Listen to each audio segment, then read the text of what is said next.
وعلى كل من اهتدى واستنى بسنته إلى يوم الدين. فأوصي نفسي وأوصيكم بتقوى الله عز وجل، وراقبوه مراقبة من يعلمه أنه يسمع ويرى. فتزودوا من دنياكم لآخرتكم فإن خير الزاد التقوى. يا أيها الذين آمنوا اتقوا الله ولتنظر نفس ما قدمت لغد، اتقوا الله إن الله خبير بما تعملون. إن أصدق الحديث كلام الله،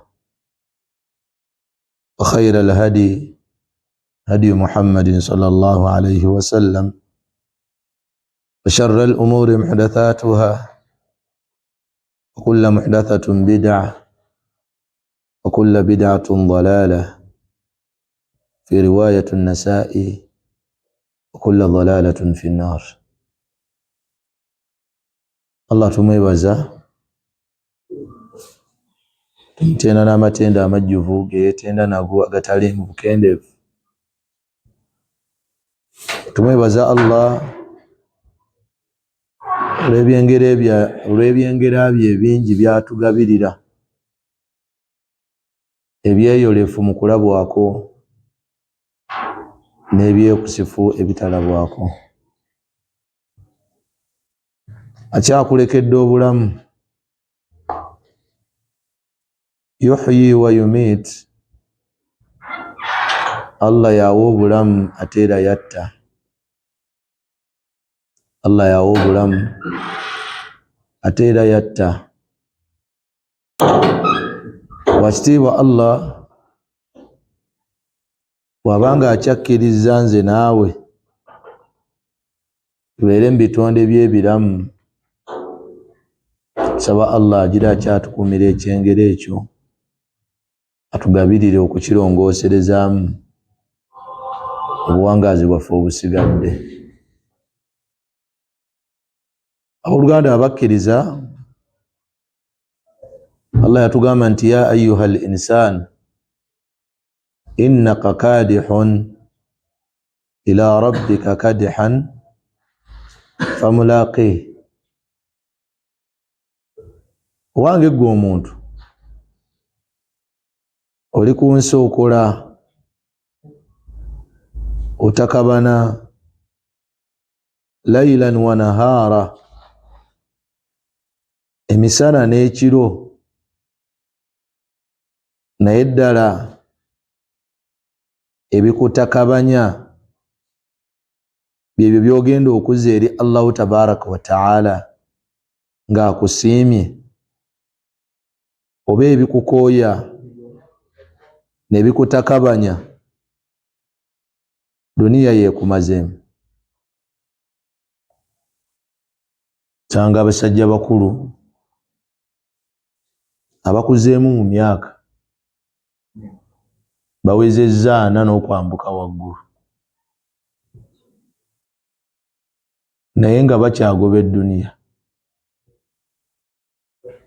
Tarawukasi musajja mukulu ow'emyaka 45 yandibadde akyalimu abo abagoba edduniya?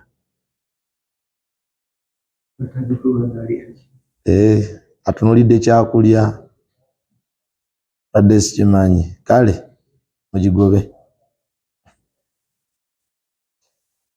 Naye kola ebyo ebinaakuzza ewa Allah ng'akusiimye, kubanga ekyo kyoyogedde ekyokunoonya ekyokulya ate bangi ba myaka 40 myaka 5 ensonyi zibaweddemu, anti bakulembeza ekyo bwanaalabirira abeewange. Naye Allah bwe yali ayogera ku ba myaka 40 okwambuka waggulu, yagamba nti falamma balagha 40, bwe yamala okuweza 40, omu ku bannabbi be qaala, yagamba nti rabbi awzi'ni an ashkura ni'mataka allati an'amta alayya. Allah wange buli musajja mukulu yenna waali n'omukyalo omukulu yandibadde mubagamba nti Allah wange nkusaba ompe ongabirire okwebaza ebyengera byo byongabirira. Kigambo ekyokubiri wa an a'mala salihan tardaha, ompe okukola emirimu emituufu gy'osiima. Era omusabe Allah akuyingize mu baddu be, wa adkhilni fi ibadika salihin, Allah akuyingize mu baddu be abalongoosa oba abalongoofu. Okugoba edduniya teyandibadde ensonga, naye ogigobedde mu layini ki? Ogigobedde mu layini yaba mutya oba ogigobedde mu layini yaba mujemera? Waliwo olinga avuga taxi mu kaseera kano magalibi emuyiseeko atwala basaabaze neishayi okwo egenda kumuyitako. Owa boda boda myaka 4 naye bw'atyo bwafaanagana. Hajati owaana owa 5 akyali mu katale. Wali wano banteeka bintu lwaggulo kawungeezi kubagula. Allahul musta'an, Allah asaasire. Kati naawe omuvubuka buli lwolaba omukadde ng'agigoba bw'atyo, ate naawe ogamba nti olaba musajja mukulu agigobye bw'atyo, kati ate olwonze naawe n'otandika okugigoba bw'otyo bw'oyingira kabbuli. Alhaakumu ttakaathur hatta zurtumul maqabir. Ebitulabankanya ebyenfuna, ebitulabankanya ebyobugagga, mpaka lwe tugenze enkoowe mu makbara yonna nga wali abagagga be baaziika nga ne bw'omuyita erinnya litasobola kuyitaba. Hatta zurtumul maqabir, okutuusa bwe mulambudde limbo. Bwe babatutte nga babatwalira ku bibegabega, ng'edduniya tugisiibuza biki? Bigere. Hatta zurtumul maqabir kalla sawfa ta'lamun, kikakafu ddala mujja kubimanya bino ebibagambibwa. So oli wa mukisa mwabo Allah subhanahu wa ta'ala bakyaleseewo n'otegeera lwaki Allah yakutonda. Suratu Dhariyat aya 5:6 Allah yagamba nti wama khalaqtul jinna wal insa illa liya'budun. Tetwatonda majinni, tetwatonda bantu okujja ku mission yali eki, okujja ku nsi kusinza ani? Wallahi kusinza Allah. N'okusuubula kugwa mu mbeera ya kusinza Allah. Singa tosuubula mu ngeri Allah gy'ayagala, albayu wa sharaa, ogenda kuzuukizibwa mu maaso ga Allah nga Allah agenda kukubonereza. Saate singa olongooserezaamu ogenda kubeera mu baddu abagenda okwesimba. At-tujjar humul fujjar, abasuubuzi bagenda kuzuukizibwa wamu abaali aboonoonyi ku lunaku lw'enkomerero. Walaqad ba'athna fi kulli ummatin rasula, suratu Nahl aya ya 3:36 eri ebadde Dhariyat 5:6, eno mwana wattu Nahl ya 3:6. Allah agamba nti walaqad ba'athna fi kulli ummatin rasula, twatuma mu buli mulembe omubaka. Allah yatuma mu buli mulembe omubaka, naye nga bonna bali ku mission egi, an i'budu llaha, abange musinze Allah. An i'budu llaha, musinze Allah, wajitanibu ttaghut, mwesambe byonna ebisinzibwa ebitali Allah. Mwewale, ese kwewala yenna ebisinzibwa ebitali ani ebitali Allah.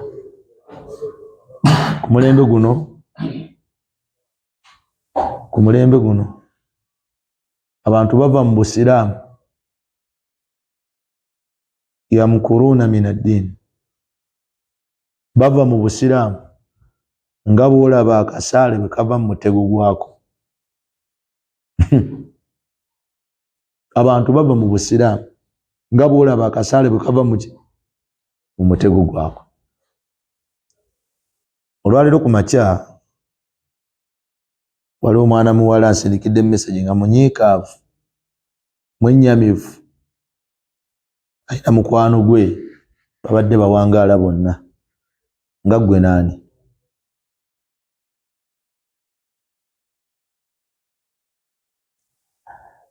Naye mukwano gwe oyo mwana muwala agambye nti seeka pa ku magezi, mukwano gwange tubadde tuwangaala naye yavudde mu busiraamu.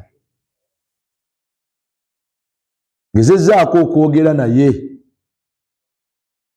yabadde aŋŋamba jjo n'agamba nti yakumikkiriza agenze mu kyaki pa ku magezi. Muwala ekijja abantu mu busiraamu bizibu, kijja abantu mu busiraamu bizibu. Weesaalidde dhuhuri olwaleero abaddewo wempadde okusomesa mu kifo kyange, agambye bagendako ewa pasita Yiga nga tannaba kufa, nga bagenze mukolako daawa. Simanyi mmwe kuba pasita bammwe ab'omu kitundu mwaka bakolako daawa emirundi emeka oba mulaba balaba. Bagendayo pozi ye yali nannyini kyaki ki eri ekawaala abizaayo yafa. Naye yabagamba mukole nnyo daawa ku bantu bammwe, mukole nnyo daawa ku bantu bammwe olw'ensonga nti abantu bammwe baggweredde nnyo eno. Kiseera waayogerera ekyo Hajati Madiina bibuuza aliriddawa yali wuwe. Okinamu okubuusabuusa bibuuza yali wa Augustine abizaayo. Ono waakalondoozi Aisha naye nga aliriddawa ali wuwe. Nduga Hassan aliriddawa ali wuwe n'abalala. Nagamba nti neewuunya nnyo era beewuunyisa abeeyita mbu basiraamu nga bagenda eri bapasita babasabira ebizibu. Bagamba beewuunya nnyo abantu abajja ewaffe ng'eddiini eyammwe mwogera ne Katonda direct nga tewaliiwo jjiji wakati awo. Wanje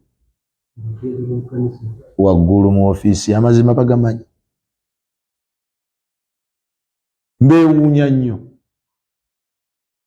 nga mwogera ne Katonda emirundi emeka 5. Kitwale nti olina omwana ewaka akusabye ku makya njagala keeki n'otagimuwa, najja ku musanvu n'agamba taata njagala ki, njagala keeki n'otakola ki, n'otagimuwa. N'akugamba ku 10 n'akomawo ku 1.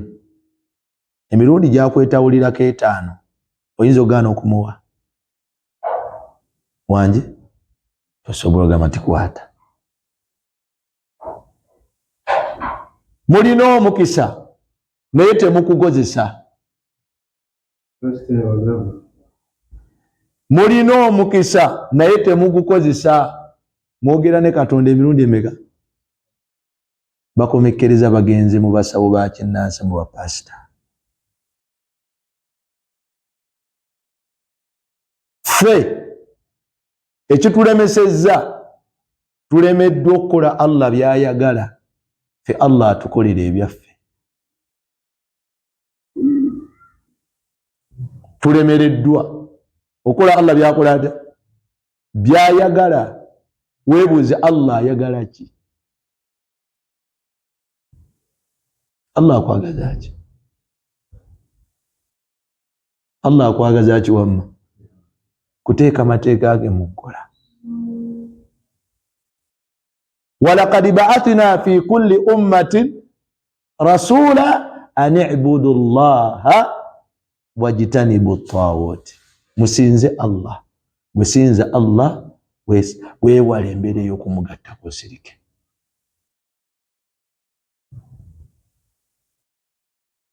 Aya eri mu suratul Baqara, Allah bwe yali atujja mu ggulu ng'atuleeta ku nsi, Allah bwe yali atujja mu ggulu nga tuli ku migongo gya Adamu alayhi salatu wassalaam, yatuleeta ku nsi.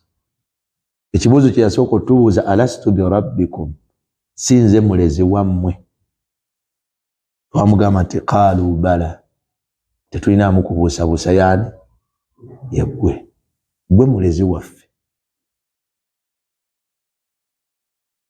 N'atugamba bwe twali tujja ku nsi, n'atugamba nti qul nahbitu minha jamia, mukke mugende ku nsi. Mugende. Adamu genda ne Sitaani.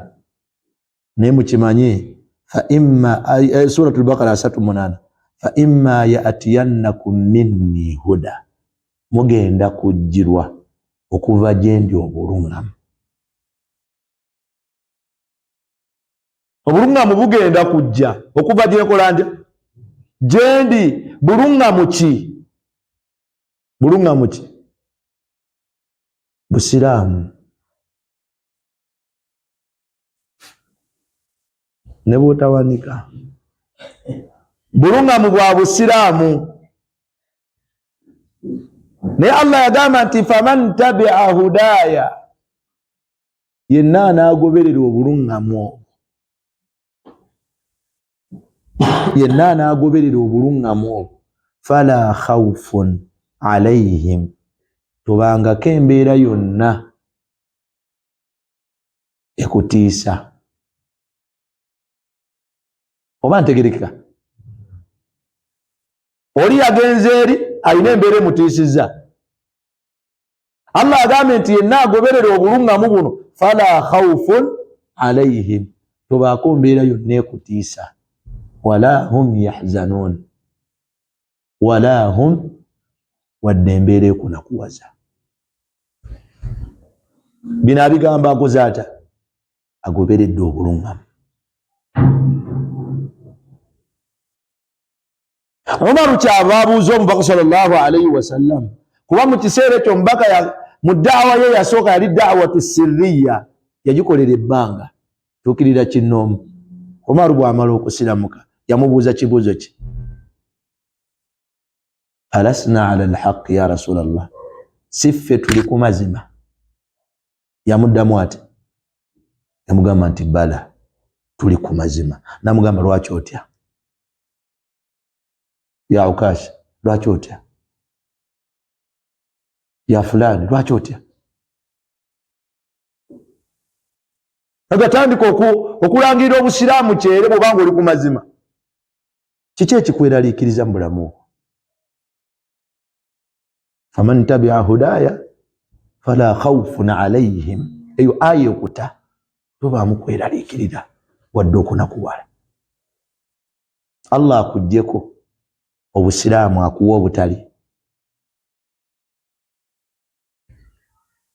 Mwe muli emirembe obutali busiraamu. Boni again yalabye omusana, ono omuwala ye yagenze kulaba, yalabye muki? Yavudde eno eri embeera emunyigiriza, busobola okukeera ku makya wal iyadhu billah nga ggwe oba mukwano gwo mugambe nti Allahumma inni as'aluka alhuda wattuqa wal ifafa wal ghina. edduwa yereme kuva ku nnimi zaffe. Weeraliikirira ki? Seka amabanja gandi mbulago. Allahumma kfini bihalalika an haramika wa aghnini bifadlika amman siwaka. Eyo edduwa omubaka agiyigiriza Anas bin Malik. Sajja jagama amabanja gandi mbulago, namugamba nti genda osome eyo. Omubaka yagimpa. Allah ajja kumalira. Fala khawfun alayhim wala hum yahzanun. Kiki ekikutuddemu? Mulimu. Ebbanga lyomalanga oli ku kituufu, omutima gwo guteeke free. Mwagala kusula bulungi, mwagala kuvuga mmuruka nnungi, si kibi, naye mu mbeera ki? Mu mbeera Allah gy'atakkiriza oba mu mbeera Allah gy'akkiriza? Bw'onaabifuna mu mbeera Allah gy'akkiriza weesiime, bw'onaabinoonyeza ku makubo Allah g'atakkiriza miranga, kubanga bino by'onoonye ogenda bireka ku nsi. Gy'ogenda miranga. Karuuna yabiina ku nsi, Allah yabimuwa, n'atuuka okuvaayo. Bakuba n'abagagga baffe ab'olwaleero abatafaanana bugagga bwabwe, bambala bisaati bwe bityo, otegeera nti mugagga kulaga bizimbe bibiki. Haruna yavaayo ng'ayambadde. Abaali bagamba nti ya layita lana mithla ma utiya Karuuna, nga tulabye singa naffe Allah atuwanga byewa ku Karuuna, innahu ladhu haddin adhim, mazima ddala ali mugabo munene. وقال الذين اوتوا العلم ويلكم ثواب الله. Allah byali kukumanya agamba nti mubadde kimwe mugwawo byo byansi. Empeera Allah gyagenda okutuwa yesinga okubeera nga nnungi ate nga yeyo okusigalawo. Liman amana, yenna anakkiriza, yenna anakkiriza Allah. Yeno Allah kyagambye nti, Allah subhanahu wa ta'ala kyagambye nti walaqad ba'athna fi kulli ummatin, buli mulembe Allah yagutumamu omubaka. Mission yali ki? An ibudu Allah, kusinza Allah, wajitanibu at-taghut, temugattanga ku Allah. Mu suratul Isra'i aya ya 23 yagamba nti wa qadha rabbuka alla ta'budu illa iyyahu. Salam. Allah yalamula tuteekeddwa kusinza kirala kyonna okujja kaani, kujjako ye Allah. Zino aya twaziraba okusinzira ku mbeera mwe tuwangaalira n'ebizibu n'embeera abantu gye beeyisaamu tebalina mu kukkiriza Allah. Qul ta'alaw atlu ma harrama alaykum rabbukum, eyo suratu maadha? Suratu Al-An'am 1553. Bwenjagadde okutuuka wewa, barakallahu fikum wa jazakumullahu khair. Bwenjagadde okutuuka abange mu bulamu bwange n'obubwo kubigenda mu maaso, omuntu ateekeddwa okwawula Allah. Mu bwennyini bw'okumwawula nga tumwawulira mu miteeko gino esatu. Tuteekeddwa okwawula Allah mu miteeko emeka? Omuteeko ogusooka tawhidu rububiyya, okwawula Allah n'obulezi. Allah yagabirira,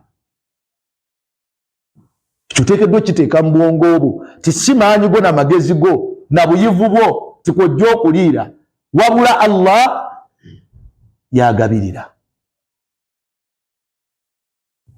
Ate yaruzuku man yasha, agabirira nga bw'aba akoze ata?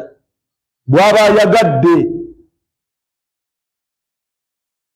Sekyo kyokka, la maani'a lima a'taita, teri yayinza gamba no kugwaba asazeewo nti bba. oyo gwabawadde wala mu'tiya lima mana'ata ate teri yayinza kuwa wabirasazeewo nti tojja kuba. Yawula Allah teeka mutima gukakasa te Allah yagabirira si maanyi go si magezi go si kusomako.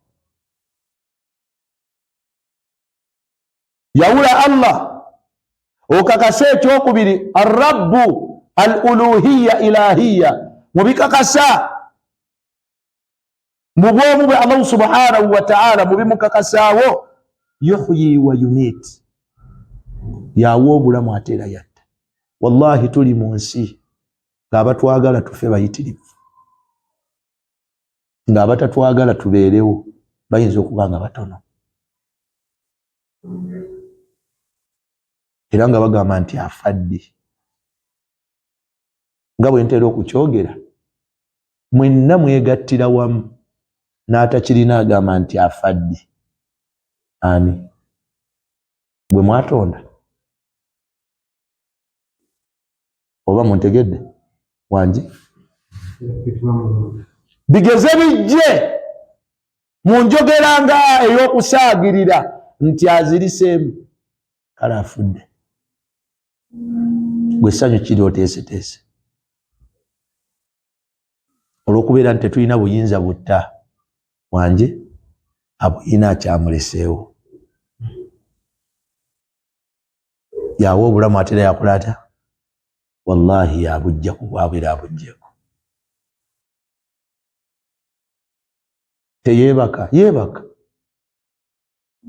tawhidul asma'i wa sifaati Allah tumwawule ayina amanya 100 ayina ebitendo mu bitendo bye Allah yetendako ekitendo ekigamba nti sami'un awulira kitendo kyakuwulira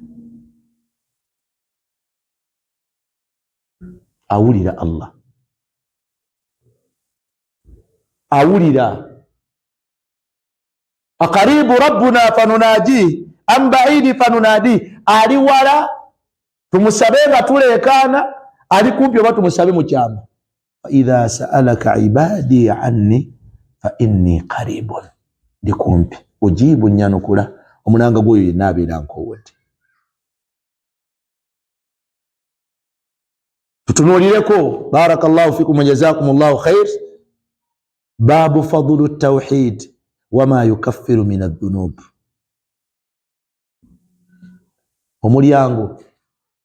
omulyango ogutulambikira okwawula Allah subhanahu wa ta'ala n'ebyo ebiyinza otuviirako nga singa tubeera tumwawudde Allah mu bwomu bwe. Allah esobola okufuuka ensonga mu maaso ga Allah kubeera nti Allah atusonyiwa ebyonoono. Baabu fadlu tawhid enkizo y'okwawula Allah. Lwaki wandibadde omwawula ng'abalala bamugattako? Lwaki wandimwawudde? Era biki ebiyinza okuviirako Allah okwejjeereza amazambi go? Allah subhanahu wa ta'ala atugamba mu suratul an'am aya y'ekinaana Allah atugamba mu suratul an'am aya y'ekinaana Allah yagamba nti alladhina amanu. Mujjukire gye tutandikidde. Allah yagamba nti alladhina amanu, abo bonna abakkiriza Allah subhanahu wa ta'ala. Tosobola kubeera mukkiriza okujjako osooka kubeera musiraamu. Osooka kubeera musiraamu. Omala okubeera omusiraamu n'ogenda ku lebe ey'okubiri eyaki ey'obukkiriza. Tukkirize mu ki? Ku bye mmaze okulambikira waggulu. Kkiriza nti Allah yayimiriddeko obugabirizi, ekyo kikakasa omutima gwo. Kkiriza nti Allah yawa obulamu ate era yakola atya? Yatta. Kkiriza omutima gwo gukkiririze. Alladhina amanu, kkiriza omutima gwo gukkiririze. Alladhina amanu, abo bakkiriza Allah subhanahu wa ta'ala, walam yalbisu imanahum bidhulmi, ne batayambaza. Allah yakozesa libas. Onagenda mu aya endala Allah bwe yali ayogera ku bakyala agamba nti hunna libasun lakum wa antum libasun lahunna. Mwambala bambale, mulimu balagha. Bakyala byambalo byammwe nammwe muli byambalo byabwe. Mwambala bambale la. Ne batayingiza mu busiraamu bwabwe. Adh-dhulumu huna huwa shirku. Ne batayingizaamu kugatta ku Allah. Wallahi uqsim billah mbalayirira Allah la ilaha ghayruhu. Bangi mu bannyinaffe ne mu bakadde baffe kungulu balabika busiraamu naye munda bajjudde okugatta ku Allah. Basaala nga bwe musaala, basiiba nga bwe musiiba, naye nga bajjudde okugatta ku Allah. Abo tubamanyi mu families mwe tuva, abo tubamanyi mu mpangala be tuwangaala nabo. Alladhina amanu, inaana awangaala nga musiraamu ddala, mukyala, musajja, muvubuka wa bulenzi, abeere mwana wa bulenzi oba wa buwala, walam yalbisu imanahum bidhulmi, n'atayambaza busiraamu bwe bukkiriza bwe na bulyazaamaanya. Abo be balina okuwona, balina emirembe. An Ubadata bnu Samit radiyallahu anhu qaala, hadithi eva ku Ubada mutabani wa Samit agamba, qala rasulullahi sallallahu alayhi wasallam, qala rasulullahi sallallahu alayhi wasallam, yagamba omubaka wa Allah okusaasira n'emirembe bibeere ku ye, yagamba nti man shahida,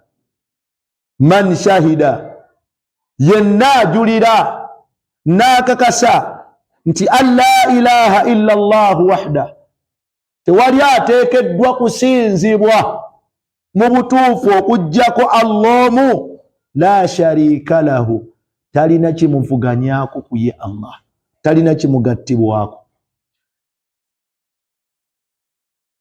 Nkakasa nti wakyogera era nkakasa nti okiddiŋŋana, kibeere ekyo kyotegeeza.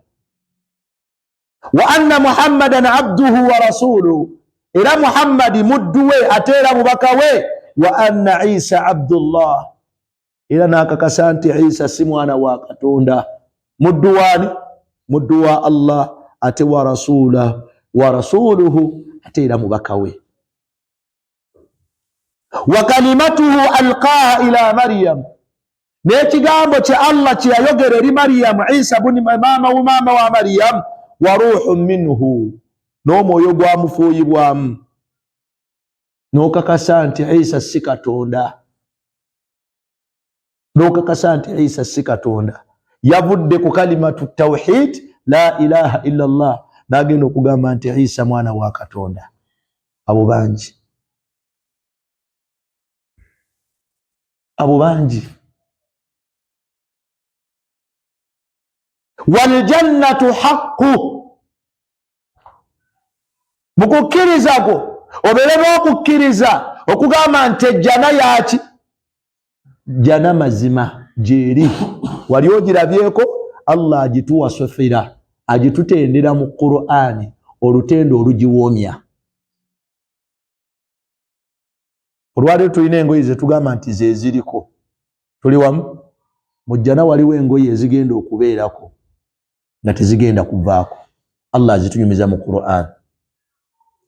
وَيَلْبَسُونَ ثِيَابًا خُضُرًا مِّن سُنْدُسٍ وَإِسْتَبْرَقٍ. Kabaka n'atali, ffenna tugenda kubeera mu kyambalo eki, ngoye za Lenon, nga tuli omwo twakaayakana.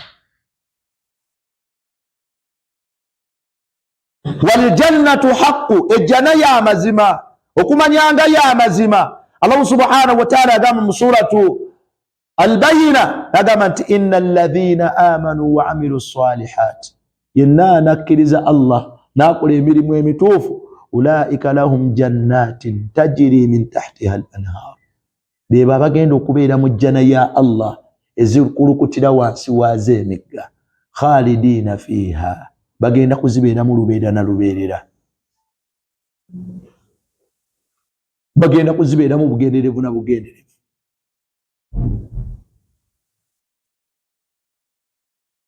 wal jannatu haqq nagamba nti wan naru haqq nagamba nti n'omuliro gwa mazima gye guli innal ladhina kafaru min ahli alkitabi wal mushrikina fi nari jahannama khalidina fiha ulaika hum sharrul bariyah.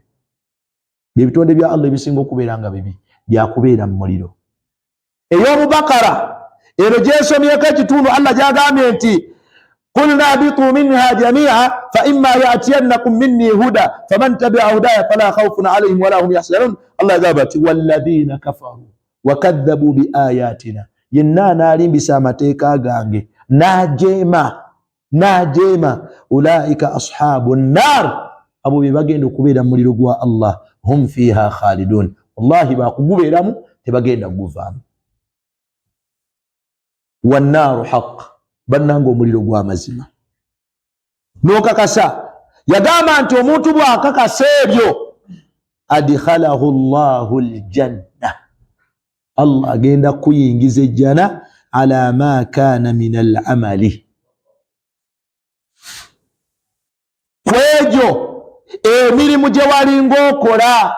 Akhraja yani muttafaqu alayhi akhrajahu al-Bukhari hadith namba yayo eri 3252 mu Muslim ojja kuyisanga nge ya 28 min hadith Ubadah ibn Samit radiyallahu anhu. Obitegedde ebyo gwovunaanizibwa ekintu eki kimu kukakasa nti tewali ateekeddwa kusinzibwa mutuufu okujjakaani ekyo kikakase mu mutima gwo. Kakasa nti Muhammad muddu waate mubakawe sallallahu alaihi wasallam. Ekyokusatu kakasa nti Isa si Katonda wabula mutume ne maama we yazaalibwa talina kyali mu maaso ga Allah. Kakasa nti ejjana ya mazima gy'oba okolerera. Kakasa nti omuliro gwa mazima baako emirimu gy'okola egigobereraawo tugattanga ku Allah.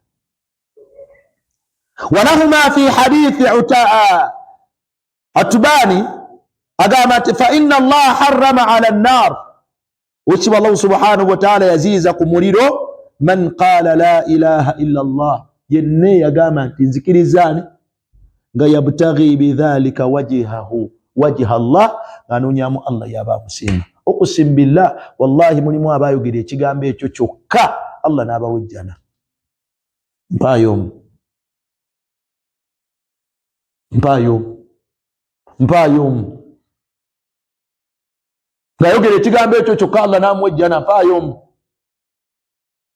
la ilaha illa Allah muhammadur rasulullah mpayomu wallahi tulina mpayomu ekikulu atukutte offside mpayomu tata ukasha la ilaha illa ebbanga lyewakamala mu busiraamu n'emisomo gy'otuddemu era olinze male kusomesa. Mukyala kye yasooka okufiiririra obusiraamu wangi yasaala ku swala wangi yasaala ku swala bw'aba ye yasooka okufiiririra obusiraamu ate n'ogamba tomanyi kusaala swala. Teyasaala ku swala teyasiiba wabula yakyogera ng'akikakasa. Mukama we n'amugamba ojja kukivaako n'agamba sijja n'ateeka effumu mu muliro. Bino tuleme kunyumya mboozi bibeere nga bisitiikinga mu bwongo bwaffe nga birina impact. Tubulabanga darasa tuleme gamba nti tugenda kusoma wabula tugambe tugenda kuwuliriza. Bibiri bya njawulo. Okusoma n'okuwuliriza bya njawulo. Wangi n'okuwuliriza. Amawaziza abaana ku ssomero si bwe guli bagenze kuwuliriza bagenze kusoma naki bagenze naki bebawerekerezaako. Barakallahu fikum. Tubulabanga bino byerabiddwa ekifaananyi tekizze. Sumaiya bafumita fumu ne baliisa mu bwereere bwe gwakumulanga la ilaha illallah nga yakyogera nga akakasa ti Allah gwakyogeddeko. Ala Yasir, abenju ya Yasir, Yasir ne family ye tebasaala ku swala, nembaka abayitako nga babacunya lwa la ilaha, nabagamba nti sabran sabran ala Yasir fa inna maw'idakum aljanna. Khadija yasaala ku swala, mama Khadija nange bikyata ama yasaala ku swala. Khadija tojjukira nti yasaalako, ama nawe wegasse kubatwala nti Khadija ati yasaala ku swala. Yasaala mwenna mwegasse wamu nti yasaala. Khadija ati yasaala ku swala. Olugendo lwe twafuniramu eswala, olugendo lwe twafunirako eswala, mpaka lwe yafunirako eswala kwali kumwozaayoza ennaku ye yali emuvuutikidde okuviirwako taata we n'okuviirwako mukyala we Khadija. Allah n'amutwala mu Israa wal Mi'raj. Naye omu ku bakyala abaakola obusiraamu abana, Allah n'abukoona mu sitampu. Allah yatuma Jibuliru special ng'ereese salaamu kuva wa Allah eri Khadija. Wallahi fa abakirina atwakizaalibwamu kigenda kuwona kuwazokeera ku makya ate kigenda tuyingiza omuliro kubanga tekyabbiikira mu bifuba byaffe, kiri ku nnimi. Saba Allah kitwesambe.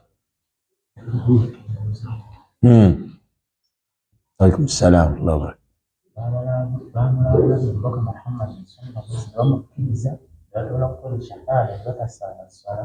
Bwe kiri nga bwe nkyogedde kumukakasa ne bamukkiriza. Bw'ataamulabako oteekeddwa okumukkiriza omukakase okola ebyo byajja nabyo, ejja n'ogifunye.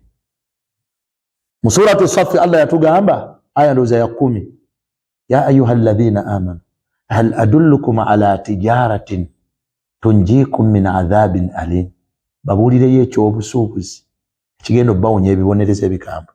Yagamba tu'minuuna billah, mumukkirize Allah wa rasulihi. Nani kiba kitegeeza okukkiriza Allah byonna Allah bye yakugamba bikole, n'omubaka okumukkiriza byonna bye yakugamba bikole otya bikole. Teweemamaaza, ejja n'ogifunye. Ate nga nejja n'eyo wasabirira gwamanyi, ate nga nejja n'eyo gy'ogenda okubeeramu ogenda kumulinaana. Ani ono eyasibwako bino? Ejjana gy'ogenda okubeeramu ogenda kulinaana buli munene yenna. Baimaamu abana Abu Hanifa, Malik, Shafi'i, Ahmad ibn Hanbali ogenda kubeera wagamba nti mujjana gwe kasituka kasa nti gyeri n'ogikolerera. Kyavudde agamba nti inna Allah mazima ddala Allah harrama yakifuula haramu ala nnaari ku muliro man qaala la ilaha illa Allah, yenna anagamba nti tewali ateekeddwa kusinzibwa mutuufu okujja kaane yabtaghi bidhalika wajha Allah, ng'anoonyamu Allah yabamusiima so si bitonde. Wallahi so si bitonde. Obusiraamu buno tobukola bitonde kusiima, bukole Allah yabakusiima. Omwazinyi bwe yeteekateeka hadithi eno gye tuba tumaliriza naye tugende mu kanyumira ak'okubiri. An Abi Sa'id al-Khudri radiyallahu anhu agamba nti an Rasulillahi sallallahu alaihi wasallam qaala, an Rasulillahi sallallahu alaihi wasallam qaala, agamba nti qala Musa, sallallahu alaihi wasallam agamba qala Musa alayhi salam, Nabiyullahi Musa alayhi salatu wassalam yagamba ya rabbi owange gomulezi wange Allah allimni shay'an, baako ekintu ky'obonjigiriza. Musa wakallama Allahu Musa yogera ne Allah direct, kati agamba Allah baako byonjigiriza, ekintu ky'obonjigiriza nga adhkuruka, nga nja kukujjukira nakyo, wa ad'uuka bihi, nkusabise nakyo, nkutendereze nakyo, nkusabise nakyo. Qala Allah kyava mugamba nti qul ya Musa, gamba wange gwe Musa, la ilaha illa Allah, la ilaha illa Allah. Qala ya rabbi, Musa kyava mwanukula namugamba wange gwe mulezi wange Allah, kullu ibadika yaquluna hadha, buli baddu muddu yenna ayogera ekigambo ekyo. Kullu ibadak yaquluna hadha, buli muddu Allah kyogera, bulali wakakyogera emirundi emeka. Qala ya Musa, Allah kyava mugamba wange gwe Musa, law anna samawati sab'i, singa eggulu omusanvu wa amiruhunna, ne byonna ebiri mu ggulu omusanvu biteekebwa ghairi wal ardina sab'a fi kaf, bigattibwa wamu eggulu omusanvu n'ensi omusanvu byonna bikwatibwa ne biteekebwa mu kibatu, wala ilaha illa Allah fi kaf, ne la ilaha illa ne bagiteeka mu kibatu eno. Allah yagamba nti malat bihinna la ilaha illa Allah, la ilaha illa Allah ebuna ebyo byonna. Muve mu kugizanyiramu. Thumma alladhina amanu thumma kafaru thumma amanu thumma kafaru thumma izdadu kufra. Oba tegereka bulungi? Hadith rawahu Hibbana wal Hakim fi sahihi. وللترمذي وحسنه عن أنس قال سمعت رسول الله صلى الله عليه وسلم يقول, أنس بن مالك يا قامت يهودي ومكوا الله كسسر من ببريكو ينغا قاما, قال الله تعالى, الله تقام حديث القدس, يا ابن آدم وانغ قموانا وادم لو أتيتني بقراب الأرض خطايا, سنغونا تكما سوغا الله ngofumbe deke byonono ensobi, thumma laqitani, oluvanyuma ne weesangibwa ne bakusanga nga la tushiriku bi shay'a, nga tolinaamu mbeera yekusa kugatta ku Allah, yagamba nti la ataituka biqurabiha maghfira, oyinza okubeera nga onaabeeramu abo abawanguzi Allah subhanahu wa ta'ala bagenda okusonyiwa. Kiki ekikwejeereza? Butagatta ku Allah. Babu fadlu tawhid, eyo yenkizo y'okwawula Allah mu bwomu bwe. Abange mukanyomera akokubiri, wama yukaffiru min adh-dhunub, era tulabiddemu temulimu okubeera nti Allah agenda kutusonyiwa. Baada al-adhan insha Allah atimu, oluvanyuma lw'okwaziina ati tubeere nga tujuliriza ebigambo byaffe.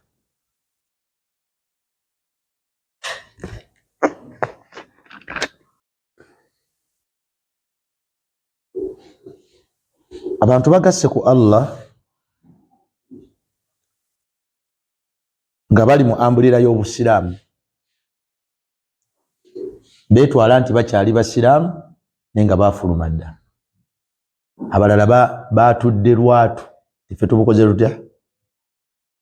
Olw'ensonga nti balina ebizibu. Kabaddukireko ewalala gye babasuubiza ensi n'eggulu. Bwe chansi gy'okyalina, omumuli gw'owaniridde singa onaagulongooserezaamu gugenda kutuusa okulinaana abanene. Oba ntegereka bulungi?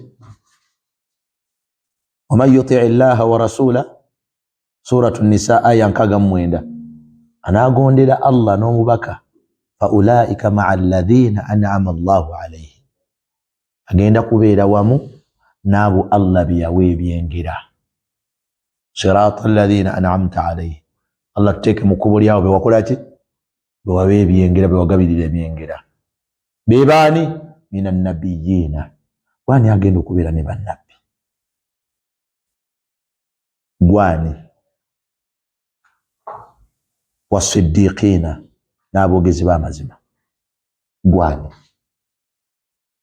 Washuhada, n'abafiira mu ntalo z'eddiini ba Hamza baayiwawo omubiri lwa busiraamu. Gwe kinene nnyo ky'oyiriddewo omubiri ku busiraamu buno kuguzaalira bwana bwa haramu. Busiraamu no mbukoleredde nte ezaali bwana bwange bwonna bwa haramu buli awo. Bali baayiwawo omubiri kubufiiririra. Washuhada wassalihina wa hasuna ulaika rafiqa. Ng'olina chance egi nze naawe yakukkiriza Allah na mubaka kulongoose. Wallahi togattanga ku Allah, kisabe Allah kikwesambe. Oluvannyuma lw'okubeera nga tumaze okulaba mu bigambo byaffe في ترجمة سابقة وجوب التوحيد وأنه الفرض الأعظم على جميع العبيد، ذكر هنا فضله وهو آثاره الحميدة والنتائج الجميلة، وليس شيء من الأشياء له من الآثار الحسنة والفضائل المتنوعة مثل التوحيد. توالي يوچينتو nga mwana wattu kirina obuufu obulungi, ntegereka, walfadair n'enkizo almutanawwi'a ez'enjawulo nga kwawula Allah. Fa inna khayra ad-dunya wal akhirah, kubanga mu kwawula Allah wallahi mulimu obulungi bw'ensi n'obulungi bw'enkomerero. من ثمرات هذا التوحيد وفضائله، مبيبالي بيفا مكواولا الله، مبيبالي بيفا مكواولا الله نينكزو.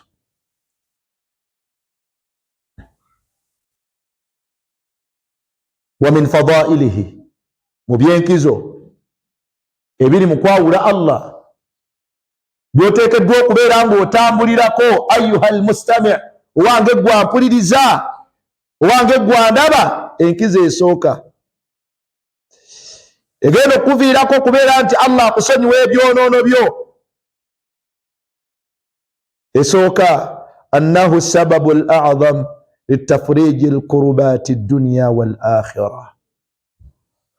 Buli w'oyawula Allah obeera weekutte ku nsonga ssemasonga ennene al-a'zam litafriji al-kurubati ad-dunya, okubeera nti Allah agenda kukuwewulako ebyo ebikuzitooweredde mu dduniya wal akhirah n'enkomerero.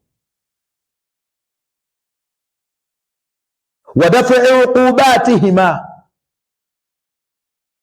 wa min ajalli fawaid annahu yamna'u al-khulud fi an-nar.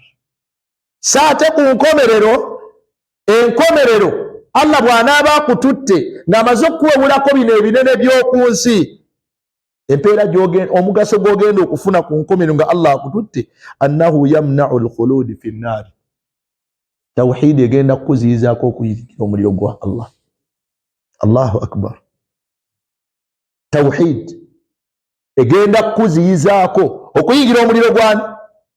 Idha kana fil qalbi minhu adna mithqala habbatin khardal, singa gunaasangibwa mu mutima gwo nga mulimu akanyiikuuli, singa munaasangibwa nga mulimu akanyiikuuli aka la ilaha illa Allah, Allah agenda kukujjayo. Togiwuliranga ku hadithi mbaka gye yagamba nti mulimu abaddu Allah bagenda okuteeka mu muliro, naye mulimu bagenda okujjayo abo bagenda okusangibwa nga balina kalimatu tawhidi, kalimatu la ilaha illallah. Takuwonyeza omuliro, wagenda n'ebyonoono byo byonna, naye nga tawhidi yakyaliku. Kyekiri kyagambye nti omuntu yenna byonna abikole, naye bw'anaasangibwa nga alina la ilaha illallah, Allah agenda kumusonyiwa. Allahu akbar. Idha kana fi qalbi minhu adna mithqala habbatin khardal, ate bwe kibeera wa annahu idha kamula fil qalbi, ate bwe kibeera nga ekigambo ekyo kyali omutima gwo nga kyagobona, sangibwa nga bw'okyaguna omutima gwo gwe togenda wadde ogutunulako. Ye aya eri gye twatandise nayo Allah gyagambye nti qul nahbitu minha jamia, mugende ku nsi fa imma yatiyannakum minni huda, la ilaha illallah egenda kujja. Naye faman tabia hudaya, yenna anagikwata bweppaba n'aginyweza n'akola byonna byemugamba, fala khawfun alayhim, mulekerawo okweraliikirira n'okutya, wala hum yahzanun, wadde okunakuwala. Bwavu Allah alina engeri gy'atemerawo paasi ku baddu abamutya ne bayita mu mbeera gy'otakkiriza. Okusimbira mbalayira Allah, mubinkize emitima gyammwe la ilaha illa Allah, ebukaana omutima gwo, kola Allah byayagala, Allah ajja kukutemera paasi. Alayhi salatu wassalam kabula risala yali musuubuzi, si bwe guli? Leetayo hadithi eraga nti oluvannyuma lw'okubeera nti amaze okufuna obubaka yaddamu okusuubula. Sibagamba nti temusuubula, bwabula mu busuubuzi wetiira mu Allah. Wallahi Allah ajja kukutemera. Kyekiri kye nagambye nti kola ebya Allah byayagala, wallahi Allah ajja kukuleetera edduniya eno ng'ekugoberera. Obuzibu bwaffe ffenna, man jaala dunya hamma, enne edduniya tutudde ku mitwe, ebya Allah tetwagala bikola. Omanyi seeka musomesa nnyo, munaalyawa, munaalyawa.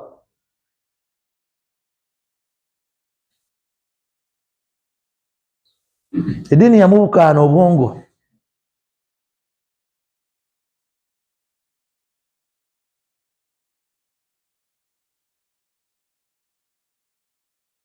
Tobalaba ng'era ojja kusanga abawalimu olwaleero olw'okubeera nti bino tebabikola ku lwa Allah, balina ma'arib ukhra. Allah kyavudde abafunda waliza ensi, banoonya kubba na kulya. Naye singa baali bakolanga mukhlisan lillah, wallahi Allah yandibadde abaggulirawo. Mu bimu ku bye neegomba Sekawukashi, okeera ku makya okubeera n'eddalasa ng'abayizi bange baako akasente kembawa.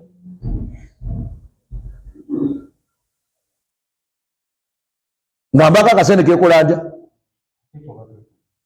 Nga nze mbateeka muze mbawa abayizi bange, kubanga bw'otunulira basseeka ku haramu, obulamu Allah yabubalongoosereza, ate be bawa abayizi be basomesa abatula mu hadara zaabwe, tebabawa 5,000.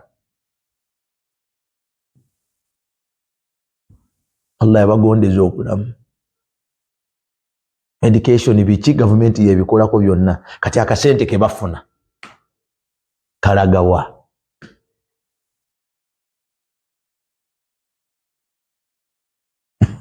Goutamwa kusoma buwalimu, ate ffe twegomba kubeera bawalimu. Abawalimu tukole ebyaffe bye tuteekeddwa okukola, bizinesi zaffe zijja kutambula.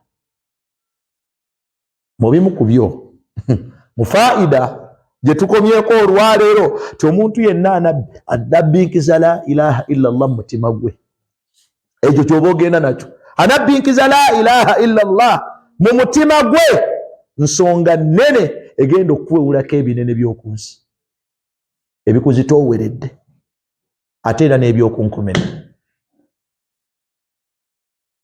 Egenda kwejjeereza ebibonerezo ebikambwe, okubatihima min ajili fawaidiha, etya annahu yamna'u alkhuludi fi nnar, egenda kuziyiza tawhidi agirina omuntu okubeera mu muliro olubeerera.